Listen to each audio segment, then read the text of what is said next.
반갑습니다. 서로 인사 한번 나누실까요? 네, 반갑습니다.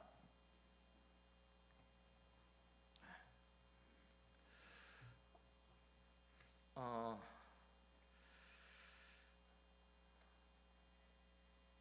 어제 은혜 가운데 성경 통독 수련회를 잘 마쳤습니다. 어제와 그제 함께 했는데 이틀간 신약 성경과 그리고 시편 함께 했습니다. 여름쯤 초여름쯤 해서 구약 성경을 할 수 있었으면 좋겠습니다. 그리고 이번 주 금요일 날 우리 매년이죠. 매년 강교산 등반이 있고요. 그리고 이번 주 토요일 3월 2일 원래는 이제 어제 했어야 되는 건데 어제 그 성경 통독 수련회 때문에 못해서 다음 주, 그러니까 요 돌아오는 주죠. 돌아온 토요일 오전 7시 30분에 제1봉기 조찬기도회가 있습니다. 가능하면 모두 참석하셔서 교회와 가정을 위해서 함께 기도하는 시간을 가지셨으면 좋겠습니다. 말씀 함께 나누도록 하겠습니다. 예수님을 신문한 대제사장 가야바는 결국 신성모독죄를 뒤집어 씌워서 로마의 총독인 빌라도에게까지 예수님을 끌고 갑니다. 율법에 따르면 신성을 모독한 자는 돌로 쳐 죽이도록 되어 있었어요. 하지만 당시 유대 지역은 로마 총독의 관할하에 있었기 때문에 사법적으로 유대인의 대제사장은 아무런 권한이 없었죠. 그래서 빌라도가 있는 관정으로 끌고 갔죠. 하지만 빌라도는 크게 관심이 없다는 듯이 너희가 무슨 일로 이 사람을 고발하느냐라고 질문을 하죠. 이를테면 이 사람의 죄목이 뭐냐라고 말한 셈인데 대제사장 무리가 대답하기를 이 사람이 우리 법에 따르면 사형에 해당되는 범죄자입니다. 그렇지 않았더라면 뭐하러 이 새벽에 그를 끌고 와서 총독을 번거롭게 하겠습니까? 라고 대답을 하죠. 유대 대제사장과 장로들의 대답을 보면 너무나 떳떳하고 또 당당한 모습입니다. 그들은 나름대로 합법적이고 정당한 절차를 따라서 신문한 결과 예수님께 사형을 선고해도 되겠다는 그런 자백을 받아온 거죠. 다분히 정치적인 속셈이 있었지만 그들은 자신들의 판결이 옳고 그에 따른 절차는 너무나도 당연하고 그리고 합법적이기 때문에 거리낄 것이 없다고 믿었던 거죠. 얼마나 경악스러운 일입니까? 예수님의 못 박는 모습을 보면서 유대의 지도자들이나 로마 총독이나 나머지 군중들에게 이르기까지 자기들은 그들이 무슨 죄를 저지르고 있는지 도무지 모르는 거예요. 죄라고 하는 것이 부도덕하고 사납고 더럽고 추악한 모습으로만 나타난다면 누구나 내가 죄를 저지르고 있구나, 옆에 있는 사람이 악을 행하고 있구나 라고 알 수 있을 텐데 그렇지 않고 때때로 죄는 옳음으로, 정당함으로, 또 정의라는 이름으로, 또 지혜라는 이름으로 위장하고 있어서 그것을 발견하기가 때때로는 어렵습니다. 요한복음 18장이 기록하고 있는 유다의 종교 지도자들의 행태는 너무나도 표리가 부동한데 자신들은 그걸 잘 몰라요. 그들이 무엇을 하나님께서 주신 율법을 앞세우고 있기 때문이에요. 그들은 하나님의 율법에 얽힌 자기들의 종교적인 전통을 준수하기를 바라고 또 그것을 애써 지켜가면서도 다른 한편으로는 그 수단, 그 방법을 동원해서 자신의 지위나 권력에 위협이 될 만한 인물들을 제거함으로써 자기 위치를, 자기 주의를 공고히 하려는 악행을 서슴지 않고 행하는 거죠. 흔히 내로남불이라는 말이 있잖아요. 우리 너무 잘 아는 단어죠. 자기가 행한 일들이 불륜이라는 것을 알죠. 알지만 그것을 그렇게 이해하지 않고 그걸 그렇게 받아들이지 않고 로맨스로 보는 거죠. 그렇게 보이는 거예요. 사실 그렇게 위장하는 것이 아니라 그렇게 보여요. 다른 사람들이 볼 때는 그건 분명하게 불륜인데 자기가 느껴지기에는 로맨스로 느껴지는 거예요. 성경 독자들이 이 본문에 오면 마침내 예수님이 잡히시고야 마는구나, 이제 신문을 받으시고 십자가형을 언도 받으시고 죽으셔서 사흘 만에 부활하시겠구나, 이런 식으로 이 본문의 이 에피소드를 너무 당연한 흐름으로 봤기 때문에 예수님의 순환 기사에 얽혀 있는, 특별히 요한복음에 나타나 있는 이 예수님의 순환 기사를 통해서 지금 사도 요한은, 이 기자 요한은, 아니 하나님께서는 이 기사를 통해서 무엇을 우리들에게 드러내시고자 원하는지 우리는 잘 그것을 헤아리지 못하게 돼요. 너무나 자연스럽고 쉽게 넘어가기 때문이라는 거죠. 지금 유대의 대제사장과 장로들은 악한 일에 의기투합해요. 그리고 예수님을 죽이려고 하죠.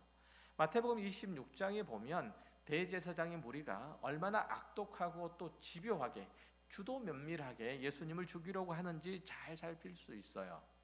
거기 보면 참 그런 생각이 들어요. 이 사람들 참 못된 사람이구나, 참 이 사람 악하구나라는 생각이 들죠. 그래서 우리는 그들의 죄를 그들 자신에게 밀어버리고 말아요. 그러면 그 성경책에서나 오늘 본문을 통해서나 우리는 별로 배울 게 없어요. 그러니까 그렇게 분리시키지 말고 한 사회에서 정의, 열심, 정직, 공평, 이런 것들의 이름으로 은밀하게 위장돼서 교묘하게 적대자나 경쟁자를 제거하는지, 얼마나 교묘하게 그런 일들을 하는지 우리가 살필 수 있어야 돼요.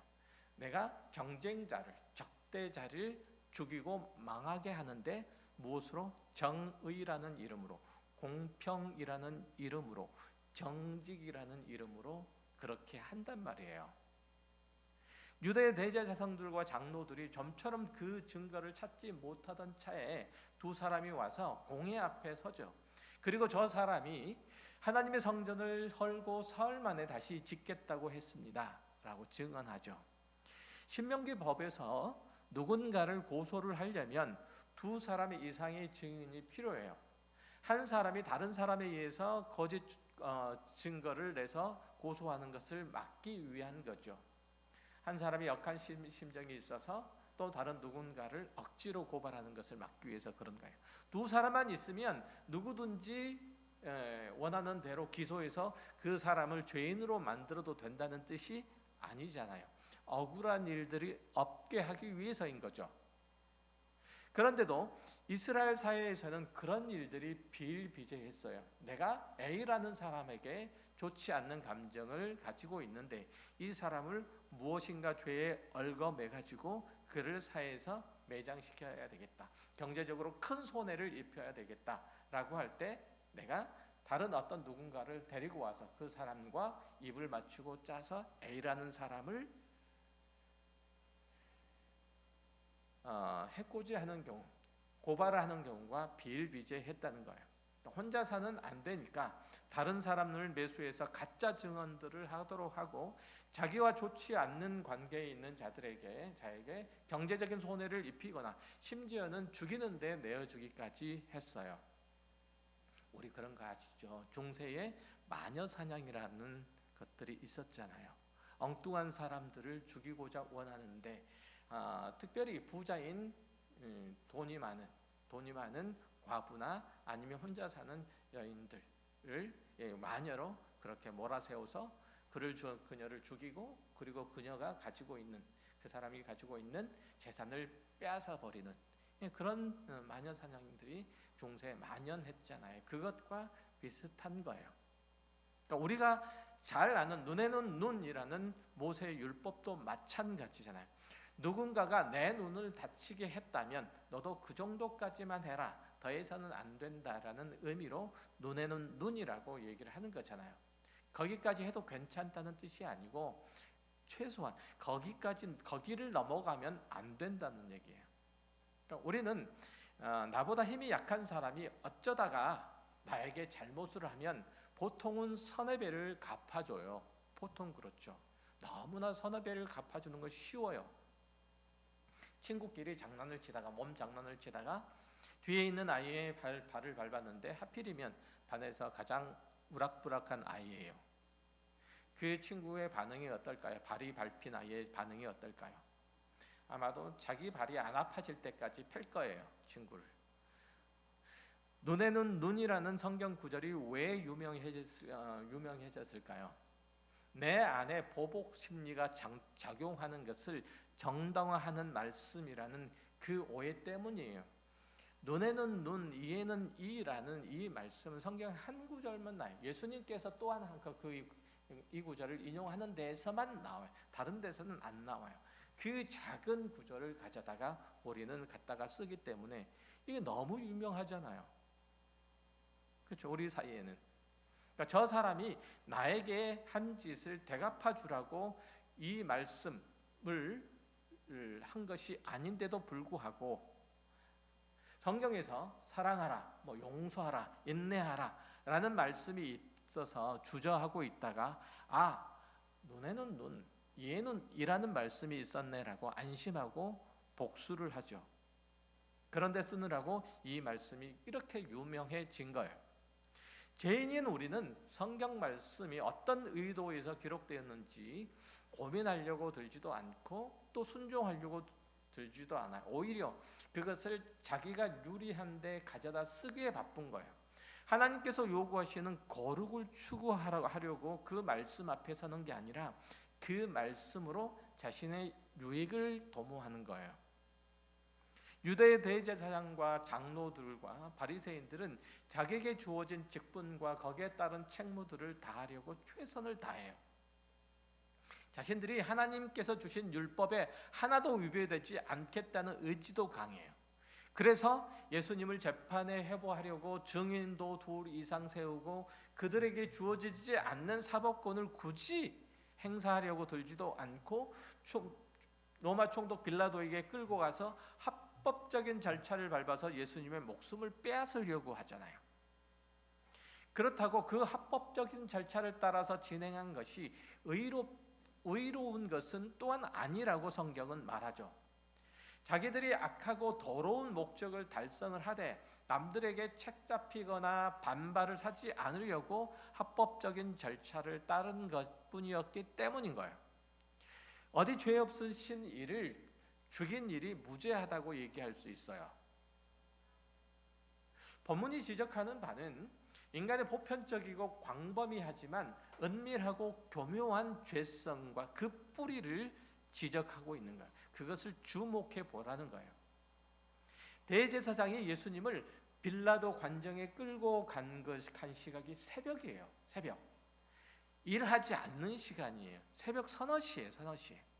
자기들이 율법이 말하는 부정한 일들을 하지 않고 깨끗한 상태에서 유월절 잔치상을 대하려고 이방인들과 직접적인 접촉을 피하고 또한 안식일이 되기 전에 그 일들을 다 끝내려고 꼭두 새벽에 그 일들을 하는 거예요. 오늘날의 요일로 따지면 금요일날 저녁부터 안식일이 시작되는데 지금 예수님을 죽이려고 하는 때가 지금 목요일 새벽이에요.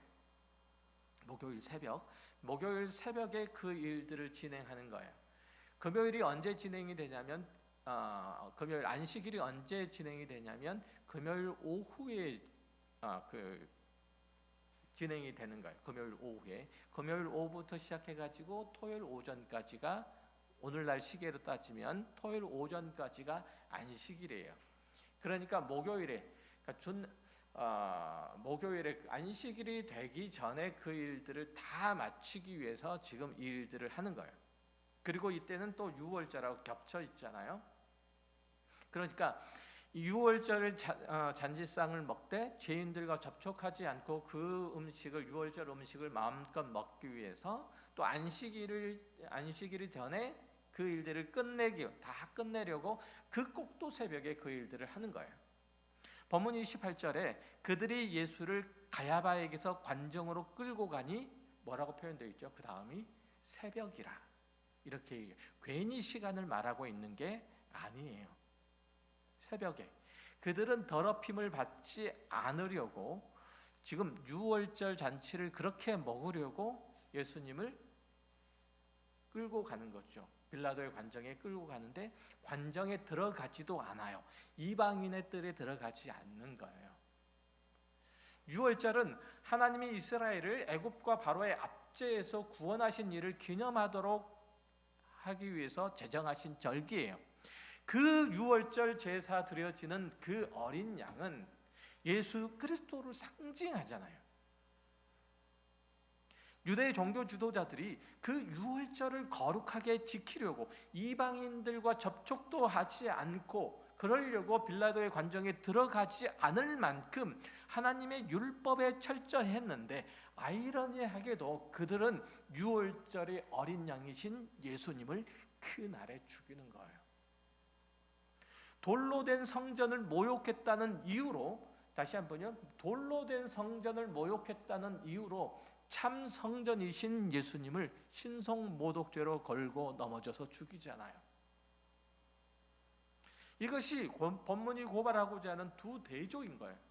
그들은 하나님의 율법을 철저하게 수호한다는 그 명분을 내세워서 그 율법의 주인이시며 완성자이신 예수님을 십자가에 매다는 거예요. 이들이 하는 짓은 마태복음 23장의 비유로 말씀하듯이 마치 하루살이는 걸러내고 약대는 삼키는 자와 같아요. 자신들에게 도움이 안 되는 일은 하나님의 말씀을 빙자로 해서 철저하게 배격하는 거예요. 하지만 도움이 되는 것은 아무리 힘들고 어렵고 부담이 된다고 할지라도 율법이 요구한다는 핑계로 다 정하잖아요. 다 지켜내잖아요. 아무리 목구멍이 작아도 낙타는 통째로 집어삼키는 것과 똑같아요. 화 있을진저 너희 서기관과 바리새인들이여, 이 꾸중이 예수님께로부터 있을 수밖에 없는 거예요. 예수님을 죽인 자들은 유대의 종교 지도자들과 거기에 맹목적으로 따르는 이들이었어요.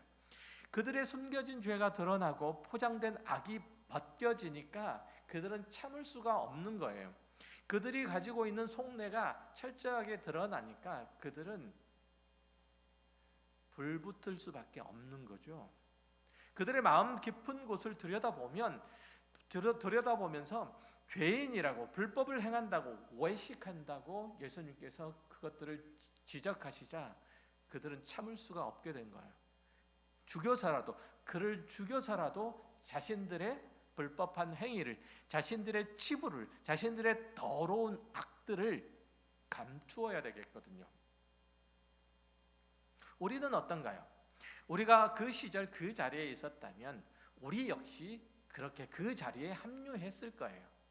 여기에 있는 우리 모두를 포함해서 인간은 자신의 상처와 약함과 불의함이 드러나면 회개하려고 하는 것이 아니라 내가 뭘 그리 잘못했는데 라고 덤벼요. 일단은 그것을 감추려고 급급하겠죠. 안 감춰지면 내가 그 다음에 또 뭘 하냐면, 나만 그래? 옆에 있는 사람도 똑같지? 우리 어렸을 때 그렇잖아요. 선생님이 와서 너 왜 교실에서 떠들어? 쟤도 그랬대요. 애들도 그래. 심지어는 어른은 물론 마찬가지죠. 나는 유대의 대제사장이다. 나는 공회원이다. 나는 바리새인이다. 그런데 내가 죄인이라는 소리, 이거 당치 않다. 이렇게 외쳐봐야 그들이 예수 죽인 것은 자기의 악함을 증명하는 일들이었을 뿐이에요. 그들은 자기의 모든 종교적인 지식과 지위와 권력을 동원해서 예수님을 죽이는 거예요. 우리 역시 또한 그 자리에 있었을 거라는 사실을 우리가 이 자리에서 다시 한번 헤아리지 않으면 이 말씀은 아무런 의미가 없어요. 누가복음 5장에 예수님이 바리새인과 서기관들과 논쟁한 내용들이 실려 있는데 그들의 행태가 우리 신앙에도 그대로 투영돼서 나타나는 것을 볼 수 있어요. 예수님이 레이라는 세리가 세관에 앉아 있는 것을 보시고 나를 쫓으라 하자 그는 모든 것을 버리고 주님을 따라요. 레위가 예수님을 위해서 집에서 잔치를 베풀 때 유대 사회에서 죄인으로 취급받는 이들과 다 함께 그 잔치를 베풀어요. 그러니까 예수님께서 그들과 함께 먹고 마시죠. 서기관들과 바리새인들이 이를 보면서 비난하자 예수님께서 이렇게 말씀하시잖아요. 누가복음 5장 31절. 예수께서 대답하여 이르시되 건강한 자에게는 의사가 쓸데없고 병든 자에게라 쓸데있나니 내가 의인을 부르러 온 것이 아니요 죄인을 불러 회개시키러 왔노라. 그들이 예수께 말하되 요한의 제자는 자주 금식하며 기도하고 바리새인의 제자들도 또한 그러하되 당신의 제자들은 먹고 마시나이다. 바리새인들이 예수님께 대해서 비난하는 바는 당신은 왜 죄인들과 섞여서 먹고 마시느냐 이거예요. 그리고 당신네 제자들은 왜 금식하지 않느냐, 당신을 비롯해서 왜 금식하지 않느냐 이 얘기예요. 이것은 율법을 거룩하게 지켜서 하나님의 나라의 백성으로서의 그 거룩함을 완전하게 유지하겠다는 것이 아니라, 그것을 지켜내겠다는 것이 아니라 율법을 무기 삼아서 예수님과 제자들을 걸고 넘어지겠다는 그런 의도로 율법에서 금식 조항을 꺼내 들고 상대방을 공격하는 거죠. 율법이 말하는 금식 조항을 꺼내 들어서 상대방을 공격해요. 하나님께서 이스라엘 자손들의 거룩함을 위해서 주신 율법의 목적들은 간데가 없고 그 율법을 무기로 믿거나 싫은 사람을 제거하려고 해요. 이게 악한 자들의 뿌리 깊은 죄성이에요. 로마서 13장 8절 이하를 볼게요. 피차 사랑의 빚 외에는 아무에게든지 아무 빚도 지지 말라. 남을 사랑하는 자는 율법을 다 이루었느냐. 간음하지 말라, 살인하지 말라, 도둑질하지 말라, 탐내지 말라 한 것과 그 외에 다른 계명이 있을지라도 내 이웃을 내 자신과 같이 사랑하라 하신 그 말씀 가운데 다 들었느니라. 사랑은 이웃에게 악을 행하지 아니하나니 그러므로 사랑은 율법의 완성이니라. 사랑은 율법의 완성이다라고 얘기를 하잖아요. 율법은 우리가 서로 사랑하게 하시기 위해서 주셨다라고 얘기를 해요. 하나님께서 이스라엘 자손에게 율법을 통해서 간음하지 말라, 살인하지 말라라고 하신 것은 하나님을 사랑하고 내 이웃을 내 몸처럼 사랑하라는 그런 목적이었잖아요. 우리의 전 인격과 전 생애를 통해서 하나님의 의로우심과 선하심과 자비하심을 드러내라라는 말씀으로 우리들에게 주님의 말씀을, 하나님의 말씀을 주신 거예요. 율법의 모든 말씀도 그렇고 또한 우리의 존재의 목적도 그렇고 하나님께서 우리를 구원하신 목적도 그 중에 하나예요. 하지만 지금 유대인들이 지니고 있는 그들이 지니고 있는 이 율법으로 믿는 마 종교의 내용으로 다른 사람을 죽이는데 그 율법을 사용하고 있다는 사실이에요. 그리고 그 중심에는 거룩과 생명과 의와 안식에 대한 목표, 거기에 대한 그런 것들에 대한 열정은 없고 오직 그 율법으로 흠을 잡아서 상대방을 망하게 하고 죽게 하려고 없애려는 그런 생각만 하고 있는 거예요.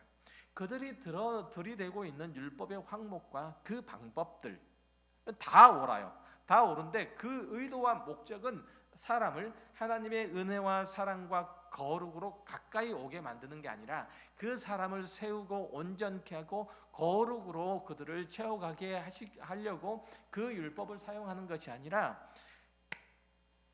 오히려 그 율법을 들어서 마치 사람을 칼로 난도질을 하듯이 그렇게 율법으로 사람을 재단하고 난도질해서 그 사람이 가지고 있는 사회적인 평판, 그 의식 이런 것들을 다 무너뜨리고 그 사회에서 매장시키고자 해서 그 율법을 사용한 거예요. 바리새인들이 예수님에 대해서 예수님께 율법을 들이대는 이유가 그래요. 당신네 제자들은 왜 금식하지 않습니까? 라는 게. 거기에는 뭐가 들어있죠? 나는 금식을 합니다. 나는 옳습니다. 나는 의롭습니다. 그런데 당신네 제자들은, 당신은 왜 금식을 안 합니까? 왜 옳은 짓을 안 합니까? 왜 율법을 어깁니까? 이런 얘기예요. 뭐 하려고? 그 사람을 잘라내고 죽이려고. 그렇게 율법을 사용하는 거예요. 아까 읽었던 누가복음 5장 33절에서 바리새인들이 들고 나왔던 금식의 문제가 그런 거였잖아요. 바리새인들은 자기네는 일주일에 2번씩 금식을 하고 있는 것을 자랑으로 삼아요. 그러는 한편 그렇게 하지 못하는 자들을 멸시해요. 그러면서 신앙의 게으른 자라고 그렇게 몰아세우죠. 그런데 이 금식에 대해서도 주님께서 정리하신 내용이 있어요. 누가복음 18장에 보면 11절 이하를 읽어드릴게요. 바리새인들이 서서 따로 기도하여 이르되 하나님이여 나는 다른 사람들 곧 토색 불이 간음을 하는 자들과 같지 아니하고 이 세례와도 같지 아니함을 감사하나이다.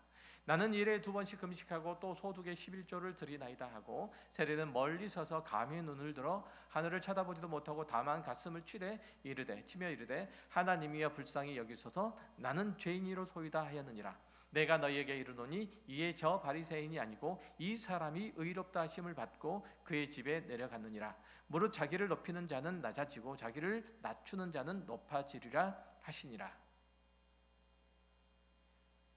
바리새인들이 뭘 잘못했나요? 바리새인들이 뭘 잘못했어요? 다른 사람들처럼 토색도 않고 불의도 하지 않고 가름도 행하지 않았어요. 세례들처럼 나라 팔아먹는 일들도 안 했어요. 일회에 2번씩 금식도 했고요. 소득의 11조도 드렸고요. 그렇죠? 죄인들은 아무것도 안 했어요. 심지어는 불의, 토색, 간음을 하는 사람들을 죄인이라고 그래요. 그래서 뭐라고 말씀하시냐면 마지막에 뭐라고 말씀하시죠? 무릇 자기를 높이는 자는 낮아지고 자기를 낮추는 자는 높아주리라 이렇게 말씀하시잖아요. 우리가 하나님 앞에서 인간이란 존재가 하나님 앞에서 취해야 될 오직 한 가지 태도가 있으면 이건 거예요. 바리새인들의 문제는 그들이 율법을 성실하게 지킨 것에 있는 게 아니라 성실하게 지킨 율법을 가지고 그 율법의 행위들을 가지고 다른 사람을 책잡고 죽이고 망하게 하는데 적어도 내가 네보다 더 높아, 내가 네보다 더 잘해, 내가 네보다 더 거룩해 이 얘기를 하고 싶은 거예요. 이게 문제예요. 이게 우리는 바리새인 같지 않다고 하지만 그렇지 않아요. 하나님 저 사람 곧 토색 볼이 간음하는 자들과 저는 다릅니다. 나는 저 사람처럼 11조를 떼먹지 않았습니다. 저 사람처럼 게을리 신앙생활을 하는 사람이 아닙니다. 이런 마음으로 교회 형제 자매 중 누군가와 비교하려고 하는 것, 이것은 바리새인이 한 것과 똑같은 거예요. 신앙은 결국 내가 죄인인 것을 깨닫고 하나님의 은혜를 입어야 하는 자임을 알고 그 앞에 나와서 도우심을 구하는 가난한 심령의 소유자가 되는 거예요. 다시 말씀드려요. 신앙이라고 하는 것은 결국은 내가 죄인인 것을 깨닫고 하나님의 은혜를 입어야 하는 자임을 알고 그 앞에 나와서 도우심을 구하는 가난한 심령의 소유자, 이게 신앙인이에요. 그러니까 무슨 얘기냐면 내가 하나님 앞에 나와서 밥을 먹을 수가 없는 거예요. 음식을 뜰 수가 없는 거예요. 쉽게 얘기할까요? 욕을 한번 할게요. 그러고도 밥이 목구멍에 넘어가냐? 이 심정인 거예요. 이 심정. 이 말. 야, 너 그러고도 밥이 목구멍으로 넘어가냐? 이 소리 많이 하잖아요. 우리는 하나님께로부터 그런 말을 듣는 사람이에요. 우리 모두가 다. 그런 심정으로 금식은 하는 거예요. 금식은 내가 나를 자랑하려고 하는 게 아니라 내가 금식해라고 자랑하려고 하는 게 아니라 그 소리를 듣는 거예요. 네가 그러고도 목구멍에 음식이 넘어가? 숟가락이 들어가 입으로? 이 얘기를 하나님 앞에 듣는 거예요. 그래서 내가 밥을 굶을 수밖에 없는 거예요. 밥이 안 넘어가는 거예요. 이런 태도여야 하는 거예요. 신앙인이라 하는 것은 모름지기.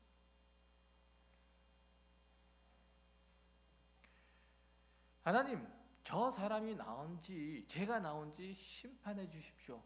이렇게 나오는 것은 바리새인들이 보이는 그 신앙의 행태들과 전혀 다르지 않아요. 자 보라, 결국 그런 신앙의 우월의식들이 이제 예수를 십자가에 못 박을 수밖에 없었다. 강도질하는 자, 도둑질하는 자 같이 예수님도 똑같이 십자가에 못 박은 것은 바로 저들의 신앙 행위가, 아니 저들의 신앙을 바라보는 태도와 그 행태들이 그렇게 만들었다. 이렇게 요한복음이 얘기하고 싶어서 지금 얘기를 꺼내고 있는 거예요. 자, 봐라. 한 주일에 2번씩 금식하고 소득의 11조를 빠짐없이 꼼꼼히 해낸 자들이 예수님을 못 박은 거예요. 이게 잘못된 게 아니에요. 잘한 거예요. 정말 잘한 거예요.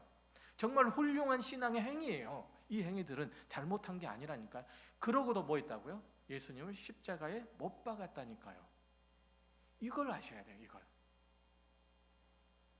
누가복음 5장에 다시 보면 유대인들의 중요한 종교의식인 금식을 예수님과 제자들을 하지 않는다고 바리새인들이 문제를 삼자 예수님께서 그 문제를, 금식의 문제를 이렇게 또 확장을 시키세요. 34절을 볼게요.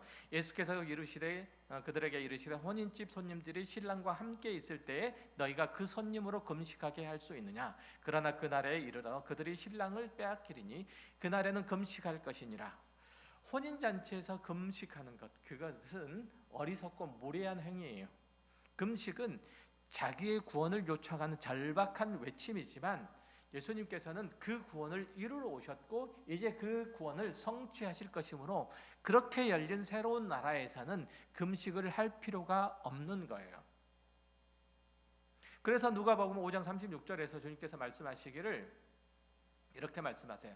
또 비유하여 이르시되 새 옷에서 한 조각을 찢어 낡은 옷에 붙이는 자가 없나니 만일 그렇게 하면 새 옷을 찢을 뿐이요 또 새 옷에서 찢은 조각이 낡은 것에 어울리지 아니하리라. 새 포도주를 낡은 가죽 부대에 넣는 자가 없나니 만일 그렇게 하면 새 포도주가 부대를 터뜨려 포도주가 쏟아지고 부대도 못 쓰게 되리라. 새 포도주는 새 부대에 넣어야 할 것이니라. 이렇게 말씀하시죠. 새로운 가치는 새로운 기구에 담겨야 하는 거예요. 이런 얘기 많이 하잖아요. 새 술은 새 포도, 새 포도주는 새 부대에. 이런 얘기 너무 많이 하잖아요. 우리가 흔히. 다시 말해서 예수님께서 이루실 새로운 나라의 가치와 목적은 새롭게 된 이들에 의해서만 실현되는 거예요. 마태복음 5장에서 얘기하는 심령이 가난한 자, 이 심령이 가난한 자만 이 새 시대를 담을 수 있어요. 이 새 시대의 가치를 담을 수 있어요. 심령이 가난한 자, 그가 누구예요? 예수 그리스도와 그의 십자가의 죽으심 아래서 새롭게 된 자, 그와 함께 십자가에 못 박히고 그와 함께 다시 산 자가 바로 심령이 가난한 자요, 또한 새 시대를 새 부대에 담을 수 있는 그런 자인 거예요. 예수 그리스도와 그가 지신 십자가를 경험하지 않고는 하나님의 은혜와 사랑을 알 수 없고 또 그가 하나님을 사랑할 수 없고 이웃을 사랑할 수 없는 거예요. 하나님의 사랑 안에서만 모든 기독교적인 교훈과 지식과 온전함과 그 힘, 그 기능들을 다 발휘할 수 있어요. 하나님의 사랑 안에서만. 그래서 의식적으로만 기독교 신앙을 가지고 있는 사람은 거짓말하지 말라, 도둑질하지 말라, 가늠하지 말라 이런 계명을 가지고 뭘 하냐면 뭘 하죠? 상대방을 죽여요. 다른 사람들을 죽여요. 도둑질하지 말라, 거짓말하지 말라, 뭐 살인하지 말라, 이 얘기는 무슨 얘기죠? 사랑하란 말이잖아요. 그런데 이 말씀을 가지고 상대방을 원수 삼아요. 상대방을 척져요. 오늘 말씀 곰곰이 곱씹으세요. 여러분들이 신앙생활을 하는 가운데 있어서 하나님의 계명은 결국은 하나님을 사랑하고 내 이웃을 내 몸과 같이 사랑하는 말씀에 기속되는데 오히려 그 계명이 내 옆에 있는 다른 사람과 나를 구별하고 분리시키고 또한 누가 더 나은가, 누가 더 의로운가 이런 것들을 따지는 데 사용한다는 거예요. 그래서 예수 그리스도 안에서 마침내 나타난 하나님의 나라는 그의 십자가 보혈로 새롭게 빚어진 자들만 들어가요. 하나님의 나라는 어떤 사람들만? 예수 그리스도의 십자가의 보혈로 새롭게 빚어진 자들만 들어가요. 무슨 얘기냐면 십자가 보혈로 새롭게 빚어진 자가 들어간다는 얘기는 하나님 앞에서 자신이 죄인인 것을 철저하게 깨닫고 하나님 앞에 모든 것들을 내려놓고 내려놓고 죄의 용서함을 구하고, 그래서 내가 예수 그리스도와 그가 지신 십자가를 붙잡지 않고서는 하나님 앞에 설 수 없을 뿐만 아니라 내가 사람 됨의 구실도 할 수 없다는 자기 낮아짐, 자기 깨어짐, 이것만 하나님의 나라의 사람들의 특징이라는 거예요. 하나님의 나라의 사람들은 항상 뭘 경험한 사람들? 자기 낮아짐, 자기 깨어짐을 경험한 사람들이에요. 이거 없으면 좀 다시 한번 생각해 보셔야 돼요. 정말 다시 한번 생각해 보셔야 돼요. 새 부대는 새 부대에만 새 포도주가 담기는 거예요. 왜 이렇게 헷갈리지? 우리 안에서 하나님의 나라의 법이 진정한 능력과 가치와 힘을 발휘하려면 우리가 그리스도의 십자가의 구원과 사랑을 경험하고 또 그 안에서의 자기의 삶의 의미와 존재와 그 가치를 설정해야만 해요.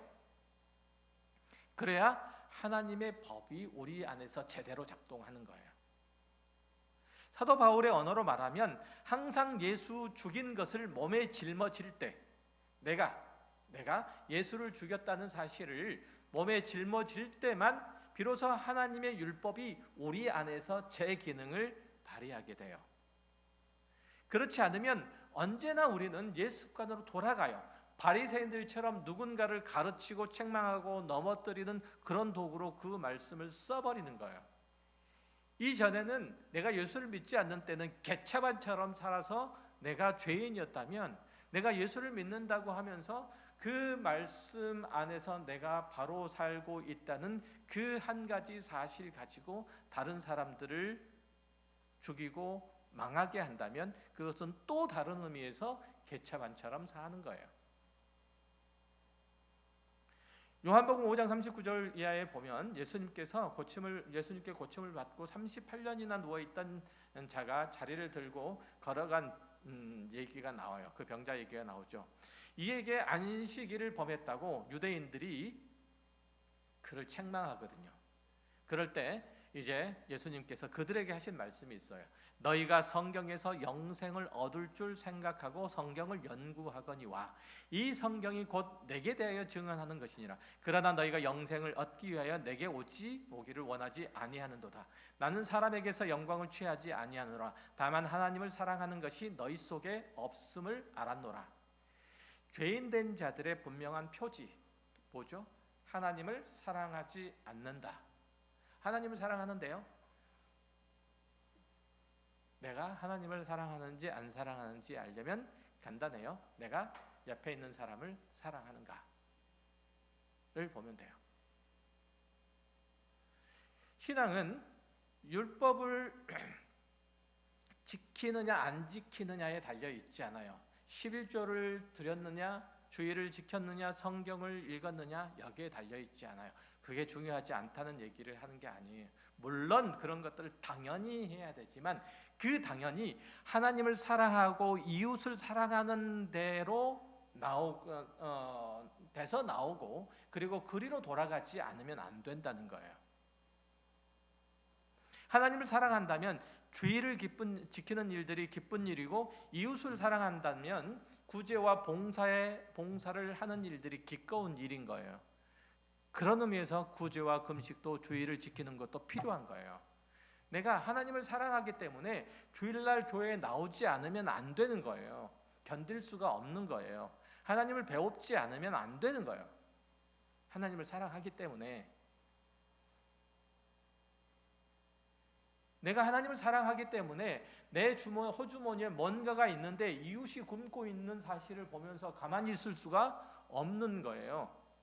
내가 하나님을 사랑하기 때문에. 이게 이웃에 대한 구제여야 돼요. 예수님을 사랑한다면 여러분에게 못되게 구는 사람을 사랑할 수 있다는 거죠. 내 모든 신앙의 행실이 주를 사랑하는 데서 나오는지, 그런 의미에서 여러분들 각자를 평가를 해보면, 확인해보면 금방 알 수 있어요. 어떤 나라에서는 상대방이 정말 나를 사랑하는지 시험해 보려고 식사 대접을 한대요. 굉장히 짠 음식을 내놓는 거예요. 못 먹을 만큼 짠데도 말없이 그 음식을 먹으면 이 사람이 정말 나를 사랑하는구나. 반찬 투정하는 남자들이여, 반성하라. 그렇게 한다는 거예요. 정말 나를 사랑한다는 거예요. 뭐 요즘 정서로 보면 납득이 잘 안 되는 얘기지만 어쨌든 사랑하는 사람이 내주는 건데 뭐인들 맛이 없겠느냐는 거죠. 소중한 사람과 함께 보는 영화인데 내가 좋아하지 않는 장르면 좀 어떻겠느냐는 게, 끔찍이 싫어하는 공포 영화이면 또 어때요? 무서운 장면 나오면 눈 찔끔 감고 있으면 되지. 그러니까 네가 나를 사랑한다 그랬으니까 같이 공포 영화 보러 가자. 난 눈 찔끔 감고 있어. 이런 식으로 나오면 좀 곤란하겠죠.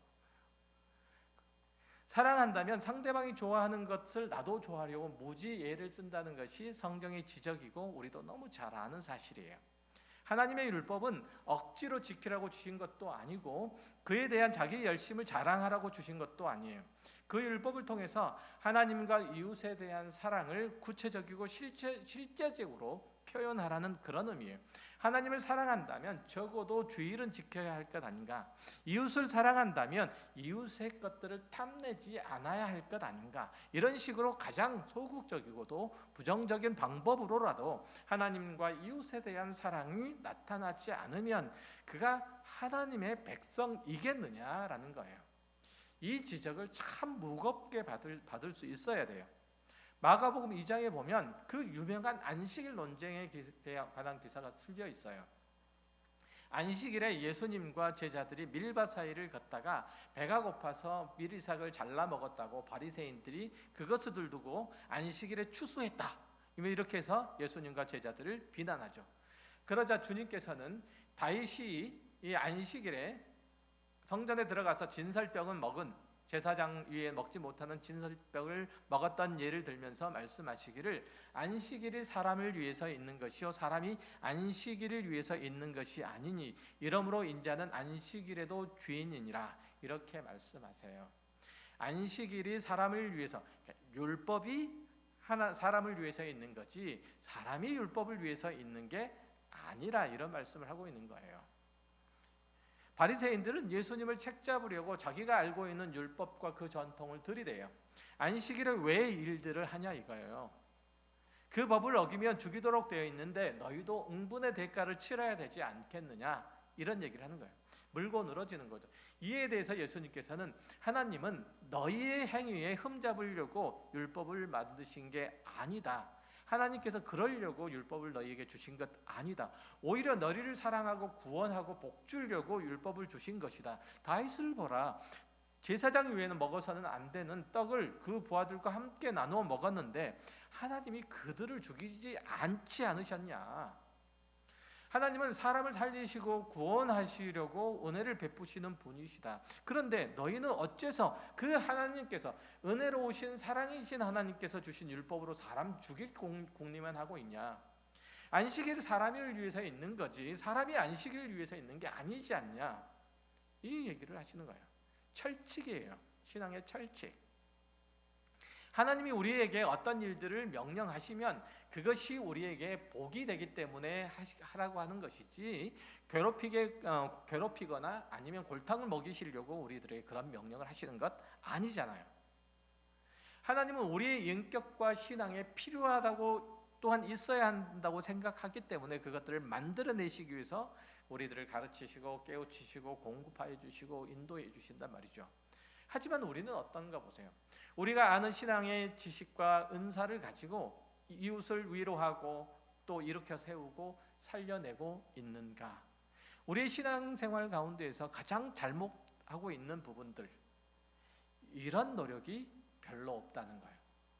내 삶에, 내 신앙생활에, 내 삶에 별로 문제가 없으니, 잘못이 없으니 큰 어려움들이 없다, 괜찮다라고 여기는 거예요. 다른 면에서는 나는 힘들고 어려운데 옆에 있는 형제 자매가 잘 되고 잘 풀리는 것에 대해서 못 보는 거예요. 또 다른 면에서는 어떤 사람이 유명해졌으니, 내 옆에 있는 형제나 자매가 유명해졌으니 잘 되었으니 참 축하한다, 참 잘됐다. 뭐 이렇게 얘기하는 게 아니라 또 저 사람 또 승진했다는데, 저 사람 잘됐다는데, 저 사람 거들먹거리는 거 어떻게 또 보지, 눈꼴 싫어서? 이런 마음이 드는 걸 경계하라는 거예요. 이런 마음이 드는 걸. 왜 우리 마음에는 쓴뿌리가 있고 갉아먹는 마음이 있는지를 살펴야 한다는 거예요. 하나님께서 우리에게 요구하는 마음은 하나님을 온 정성과 뜻을 다해서 사랑하는 것이고 원수까지 용서하고 보듬어 주는 너그러움이에요. 악으로 악을 갚지 않고 선으로 악을 이기게 하시길 원하시는 거예요. 율법은 우리의 행위의 정당성을 확보해 주는 도구가 아니라 나를 미워하는 사람이라도 섬기고 사랑하도록 인도하는 그런 방편이에요. 율법 앞에서 나는 거짓말하지 않았습니다. 나는 교만하지 않았습니다. 나는 간음하지 않았습니다. 이렇게 떳떳하게 외칠 게 아니라 하나님께서 선인과 악인에게 고루 비추는 햇빛을 주시고 비를 주시는 것처럼 원수가 줄이거든 먹이고 헐벗으면 입히는 그런 자가 되도록 수고하는 것. 이게 율법 앞에 선 자의 올바른 태도라, 이렇게 얘기를 하고 있는 거예요. 죄인을 위해서 십자가를 지러 오신 예수 그리스도의 뒤를 쫓는 것이 우리가 율법 앞에서 해야 되는 당연한 일이에요. 다시 한번 말씀드려요. 죄인을 위해서 십자가를 지러 오신 예수 그리스도의 뒤를 쫓는 것, 이게 우리 그리스도인들의 일. 누구를 위해서? 죄인들을 위해서. 여러분들에게 죄를 행하는 자들을 위해서 십자가를 지고 가라는 거예요. 누구에게? 여러분 각자에게. 예수님께서 그렇게 하셨던 것처럼. 갈라디아서 5장 13절에서 이렇게까지 우리들에게 권면해요. 형제들아, 너희가 자유를 위하여 부르심을 입었으나 그러나 그 자유로 육체의 기회를 삼지 말고 오직 사랑으로 서로 종로로 타라. 온 율법은 내 이웃 사랑하기를 내 자신같이 하라 하신 말씀에서 이루어졌나니. 종이라는 신분은 참 고달프고 치사한 위치예요. 자존심도 품격도 없는 그런 자리이죠. 우리가 서로 사랑하고 종로로 타라는 것은 그런 의미인 거예요. 거기까지 나아가지 못하면 우리는 하나님의 말씀 앞에 두고 피차 물고 뜯고 할 수밖에 없는 거예요. 지금 이 순간에도 저 사람은 원래 그래, 이런 마음을 가졌다면 빨리 거두셔야 돼요. 저 사람은 평생 안 바뀔 거야. 그런 생각 많이 하시죠? 누구를 두고 그러리라고 제가 더 이상 말씀하지 않을게요. 너무 그런 얘기 많이 해요. 이 사람은 평생 안 바뀔 거야. 사람 고쳐 쓰는 것 아니다. 그런 얘기 많이 하시죠? 사람은 옆에 두고 쓰라고 있는 게 아니고 옆에서 쓰라는 물건이 아니에요. 섬기고 사랑하고 위하고 함께 가라고 있는 거예요. 함께 살라고 있는 것이 쓰라고 있는 게 아니에요.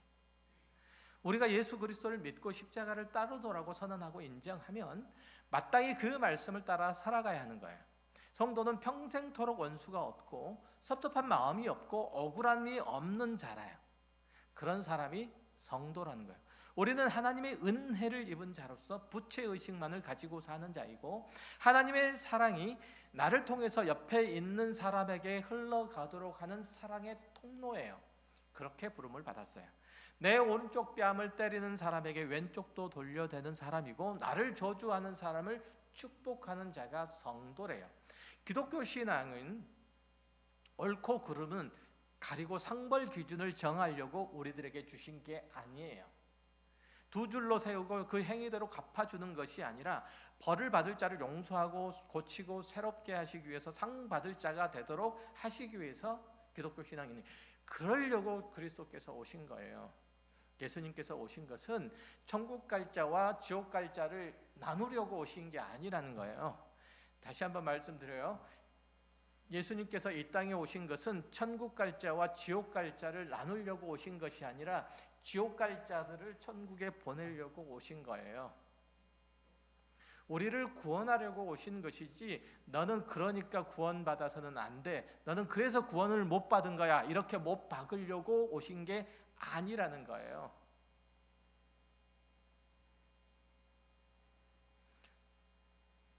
저 사람은 천국 갈 수 있을까요? 저 사람 꼭 지옥 갈 것 같은데요?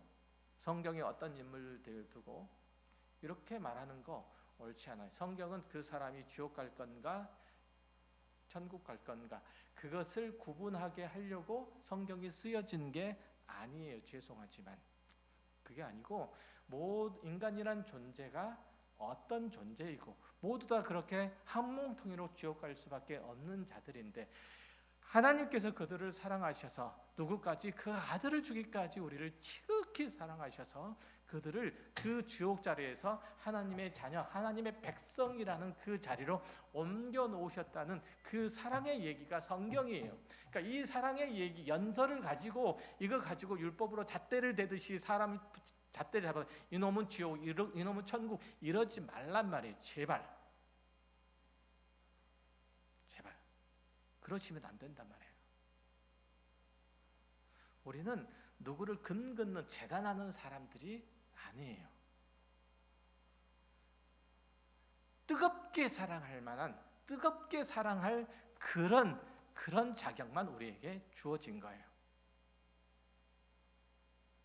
다시 한번 말씀드려요. 행위대로 갚아주려고 우리로 하여금 하나님의 자녀, 하나님의 의로우심 가운데 이끄신 것 아니에요. 우리는 서로 사랑하는 것. 내가 기꺼이 상대를 위해서 하늘에 썩는 미랄이 되는 거야. 그런 자리로 향하고 있지 않다면 우리는 아직 그리스도인으로서 출발을 안 하고 있는 셈이에요. 악에게 지지 말고 선으로 악을 이기고 저주하는 자들을 위해서 축복함으로써 그리고 기도함으로써 이 어려움들, 이 마음의 섭섭함들, 안타까움들, 또 마음의 냉랭함들 이것들을 이겨내시길 바랍니다. 그것이 하나님이 기뻐하시는 성도의 신앙생활인 줄 아시고 마음을 쏟아내서 그 일들을 할 때 하나님께서 주시는 평화와 위로와 기적을 경험하게 될 겁니다. 그때서야 여러분은 성도로서의 변화된 자신을 볼 것이고 그 힘으로 한 걸음 더 앞으로 뗄 수 있는 동력들이 만들어질 거예요. 부디 우리 안에 있는 표리부동한 그 신앙을 걷어버리시고 참되신 하나님 앞에 더욱 한 걸음 나아가는 가까이 가는 우리의 모든 신앙인의 모습이 되시기를 주의 이름으로 축원합니다. 기도하겠습니다.